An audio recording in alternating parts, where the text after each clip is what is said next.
Welcome back.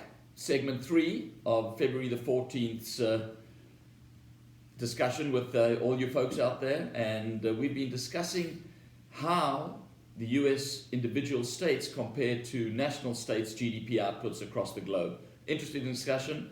On this one, we're going to focus on, as Greg had alluded to at the end of the last segment, Texas, the state of Texas, versus the economy of Russia. And they are, give or take, $1.75 trillion economies, both of them. And what are the similarities? What are the differences? I pointed out that the colors of their flags are exactly the same. But that being said, Greg, where are the differences? What are the similarities? Okay, this is really interesting. So happy Valentine's Day to all our listeners. We'll put a link to this article down below so you can check it out whilst we're talking. So let me give you a few facts here. The population in 2018 of Texas was 29.3 million people. The equivalent in Russia was 144 million people, so quite considerably more people. More than 4 times. The GDP, as you mentioned, was 1.7 trillion in Texas. It's actually slightly lower in Russia. It was 1.28, so call it 1.3 trillion, so slightly lower. Mm-hmm. So here, of course, is where the super interesting thing is the GDP per capita, because there's so many less people in Texas.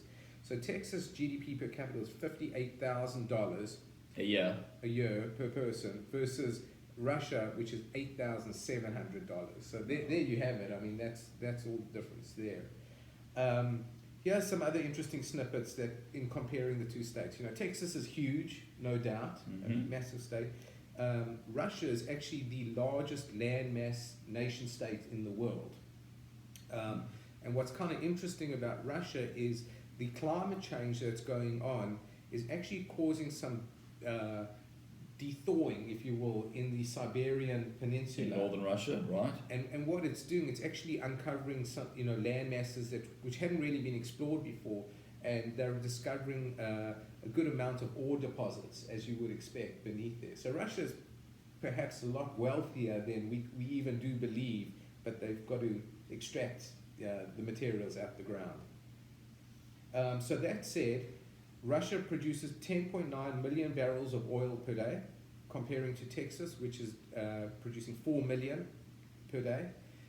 In our previous segment, we spoke about, I guess, the diverse economy of Texas. To restate that, Texas has got an agricultural economy, very large in technology, aeronautics and defense, biotech, and we mentioned Austin being one of the movie capitals now. And music in that regard, so yes, indeed. Right. As far as Russia is concerned, is very well known for its, I guess, natural resources. And one thing I will point out about Russia is the Russian stock market, unbeknownst, I think, to a lot of people, has recently broken out higher, which is kind of interesting given the oil problems. price is substantially lower, which was very aligned to historically. Right. So that's one to watch out, and we don't know the full details about why that is yet. In the fullness of time, that might be apparent. The other really key element, I guess, which is preventing full growth in Russia is the corruption. I mean, Russia is, I think it was voted as mentions it in the article, maybe the 150th most corrupt country in the world out of 180. So it's really down there, So it's in the top 30 of the most corrupt countries. That's right. Yeah. Being the bottom is the worst. Whereas Texas, certainly there's corruption wherever you go, but it's not on that such a grand scale. Not even close. Which again, I think contributes to wealth inequality and probably to entrepreneurialism. Right. The less corruption, the more entrepreneurialism you get. So that's it, folks. That's our 2 articles. Great comparison, a fun discussion to have. And I guess that leaves you with just once again reiterating how large, how effective, how big the US economy really is relative to anything else out there in the world. $13.1 trillion is the Chinese economy, compared to $21 trillion. The US economy has some way to go to catch us. Will they ever? I don't think so. Most people do. Have a great weekend. Happy Valentine's Day to everybody out there, and we look forward to doing this again very soon. Greg, thank you. Thanks for joining us. Everyone, take care.